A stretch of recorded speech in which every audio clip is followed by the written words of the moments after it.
السلام علیکم ورحمۃ اللہ وبرکاتہ۔ الحمد للہ رب العالمین والعاقبۃ للمتقین والصلاة والسلام علی نبینا محمد وعلی آلہ وصحبہ اجمعین، اما بعد۔ محترم ناظرین، یوں تو خطبوں میں، جلسے جلوس میں، تقریروں میں عورتوں کے حوالے سے بہت ساری گفتگو ہوتی ہے، ان کے متعلق بہت سے عنوان پر لب کشائی ہوتی ہے۔ آج میں اس درس میں اپنی ماؤں اور بہنوں کے تعلق سے ایک ایسی حدیث پیش کروں گا جس میں انہیں جنت کی خوشخبری سنائی گئی ہے۔ تو میری مائیں اور بہنیں اگر یہ ویڈیو دیکھ رہی ہیں تو بغور دیکھیں، اور نہ صرف دیکھیں بلکہ عمل کرنے کی کوشش بھی کریں۔ انشاءاللہ العزیز جنت کا راستہ آپ کے لیے آسان ہوگا۔ حدیث ہے، اللہ کے نبی صلی اللہ علیہ وسلم نے ارشاد فرمایا، اذا صلت المرأة خمسہا، جب عورت 5 وقت کی نماز پڑھے، وصامت شہرہا، رمضان کے روزے رکھے، واحصنت فرجہا، اپنی شرمگاہ کی حفاظت کرے، واطاعت بعلہا، اور اپنے شوہر کی اطاعت کرے، فرما برداری کرے، فلتدخل من ای ابواب الجنت شاءت، تو وہ جنت کے جس دروازے سے چاہے داخل ہو جائے۔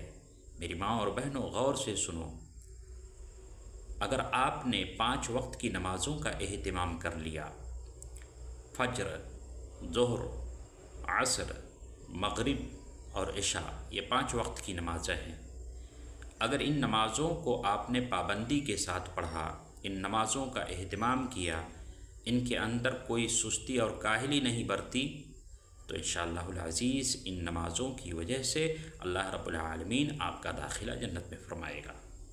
اسی طرح سے رمضان مبارک کے روزوں کو اگر آپ نے رکھ لیا، روزوں کا اہتمام کیا، بلا عذر شرعی آپ نے روزوں کو چھوڑا نہیں، تو یہ روزے آپ کے لیے جنت میں جانے کے لیے راستہ ہموار کریں گے۔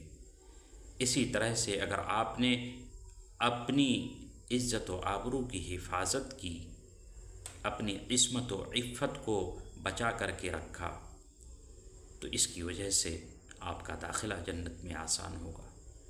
اسی طرح سے اگر آپ نے اپنے شوہر کی اطاعت اور فرمانبرداری کی، اپنے شوہر کا کہا مانا، اس کو ناراض نہیں کیا، اس کو ہمیشہ خوش رکھا، اس کی خدمت کی، تو ایسی صورت میں جنت کا راستہ آپ کے لیے آسان ہوگا۔ اللہ کے نبی صلی اللہ علیہ وسلم نے ارشاد فرمایا کہ 5 وقتہ نمازوں کی وجہ سے، رمضان کے روزوں کو رکھنے کی وجہ سے، اپنی عفت و عصمت کی حفاظت کی وجہ سے، اور شوہر کی اطاعت و فرمانبرداری کی وجہ سے اللہ رب العالمین کی طرف سے اجازت ہوگی کہ ایسی عورت جنت کے جس دروازے سے چاہے داخل ہو جائے۔ اللہ اکبر۔ اور دوسری حدیث کے اندر ہے کہ جنت کے 8 دروازے ہیں، اور غور کریں کہ اللہ رب العالمین آپ کے لیے جنت کے 8 دروازوں کو وا کر دے گا، جس دروازے سے چاہیں آپ داخل ہوں، بشرطے کہ نمازوں کی پابندی ہو، روزوں کی پابندی ہو، عفت و عصمت کو بچا کے رکھیں، اور اپنے شوہروں کی اطاعت اور فرمانبرداری کریں۔ یہ 4 باتیں ہیں، ذہن نشین کر لیں۔ انشاءاللہ العزیز ان کی وجہ سے جنت میں آپ کا داخلہ آسان ہوگا۔ اللہ رب العالمین سے دعا ہے کہ اللہ تعالی نبی صلی اللہ علیہ وسلم کی یہ جو بشارت ہے آپ کے متعلق، اس کو پورا کرے، اور آپ کو ان اعمال صالحہ کی بدولت جنت نصیب کرے۔ آمین۔